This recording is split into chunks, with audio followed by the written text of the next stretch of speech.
Hey there, what's for dinner tonight? Well, at my house, we're having some gluten-free cheesy baked ziti with meat. And in my case, I don't have any gluten-free ziti tonight. So we're gonna use some gluten-free fusilli. Maybe at your house, you just have macaroni. That's fine too. In any case, I'm Jamie with SavorySaver. I share gluten-free recipes, tips, tricks, and resources to make your gluten-free lifestyle easier. So please consider hitting subscribe and let's get started. So for our gluten-free baked ziti with beef, I've got a pound of ground beef in a deep skillet that we're gonna start browning up in just a moment. I also have a casserole dish that I've actually buttered, but use butter or nonstick spray, whatever you wanna use. This is a 2 quart. You may need up to a 2.5 quart. We'll see. I'm hoping mine fits in this smaller one. You're also, of course, going to need a pot of water boiling for your pasta. I'm using gluten-free fusilli. That's the corkscrews. This is a brown rice pasta. I don't know if we've actually tried it before, to be honest, so I'm interested to see how it comes out. It's by Delalo. I also really like tinkyata. We use that a lot in this house, so I will link below to that brand, and I'll see if I can find this brand as well for you. We also want to preheat our oven to 350 degrees Fahrenheit so it is ready when we are.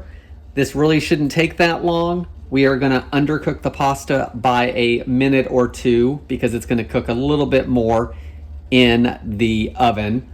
So I'm not even going to drop the pasta for a couple minutes because I want this to simmer for maybe 4 or 5 minutes after we add everything.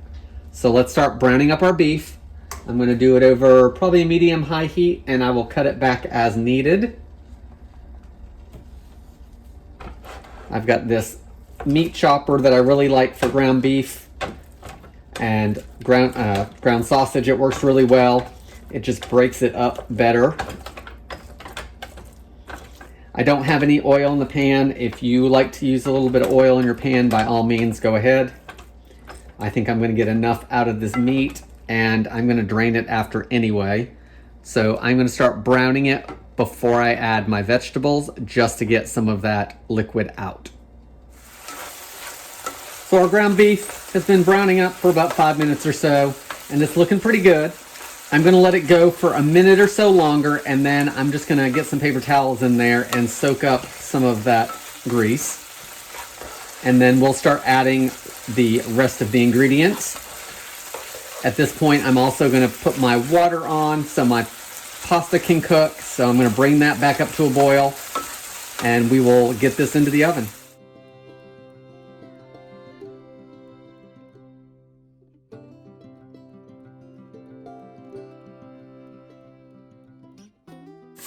Okay, I have soaked up the extra grease, so now we can start adding the rest of our items. I'm going to add 1 small bell pepper, whatever favorite color you like. I'm going to add 1/2 cup or so of chopped onion. So 1/2 of a medium onion probably. Let's give that a stir. And I just want to soften these up a little bit. So let them go for 3 or 4 minutes just to soften. You could have added these to the beef at the beginning, but I knew I was going to be softening up some of that grease, and I wanted to make sure I retained the onion and pepper flavor and didn't get rid of any of that. Now let's add the rest of our seasonings and some tomato base to it. I've got a couple small cloves of garlic. If you didn't have any garlic, you could also use about 1/2 teaspoon or so of garlic powder, or even more, depending on how much garlic you like. I'm going to add 1 can of diced tomatoes. This is a 14.5 ounce can, and I'm adding the whole thing, juice and all. I'm going to add an 8 ounce can of tomato sauce. Stir it around just a little bit, just to start mixing it up. I'm going to add about 1/2 teaspoon of dried basil, 1/2 teaspoon of oregano, 1/2 teaspoon of dried parsley, maybe a little more, We're gonna need some salt and pepper, so probably half to a 3/4 of a teaspoon salt, about a 1/4 teaspoon of pepper, and this is actually seasoned pepper I'm trying to use, so I'm gonna throw that in there instead. Give everything a good mix again. If you didn't want to use individual dried herbs, you could certainly use Italian seasoning, which has pretty much everything in it. And if your dried herbs have been in the cabinet for a while, use a little bit extra because they're not going to have as much flavor as newer ones.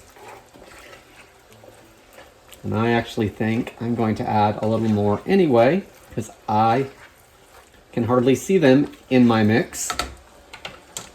So let's do a little more. A little more basil. A little more oregano.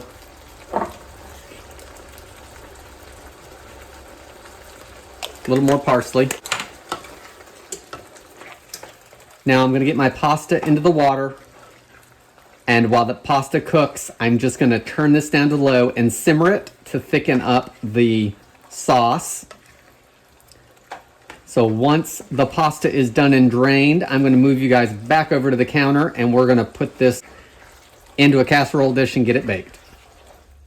Don't you just love it when you don't hit record? Here's our casserole. Pretty much all made. So I took the pasta, drained it of course, added the meat sauce to our pan, which is pretty self-explanatory, so I apologize for not having the video to go with that portion.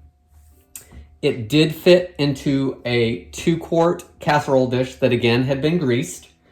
The Delalo pasta actually held up really well. So we'll see how it bakes because at that point, you know, it may break apart some more. So to that pasta and meat sauce, I added 1 cup of mozzarella cheese that's been shredded. You could also use Italian cheese blend, of course. Stirred everything together, got it into the pan. Now I'm going to take that remaining cup from that 8-ounce bag and sprinkle it across the top.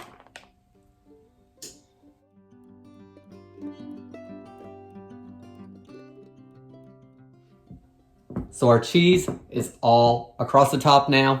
We're gonna pop it in the oven for 25 to 30 minutes until the mozzarella cheese is melted and hot and bubbly. And at that point, I think I'll try to hit record so you guys can see the finished recipe. Let's get this baked. Okay guys, here's our gluten-free cheesy ziti / fusilli / shortcut pasta that you have at home with meat. So we just took some gluten-free pasta, cooked it off, and while it was cooking, we made a simple meat sauce for it, added some cheese, and topped it with cheese, baked it off, and let's give it a try. So at the moment, good thing number 1 is that the gluten-free pasta is still holding together. And the gluten-free pasta actually tastes more like regular pasta. So I have to say, Delalo's gluten-free fusilli that I don't think we've tried before, obviously, we need to keep buying. So I'll try to link below to that if I can find it, as well as to Tinchiata, which is the brand we probably use the most right now. Guys, I like that meat sauce. Real simple, easy ingredients. Plenty of flavor from the peppers and the onions and the dried herbs that we added. Feel free to change up the herbs as well as the cheese if you like. Change up the pasta for what you have at home. I think this is a good easy dinner. We are serving it tonight with some gluten-free crescent rolls that I made recently. So check out that video. It should be posted before this one at some point. So check out that or my other gluten-free bread recipes. Look through those and see if there's anything else that you want to serve with this. Some of those would be great to go with this pasta dish. That's all I have for today, guys. I want to thank you so much for watching. Please leave me any comments below, and I hope to see you on the next video.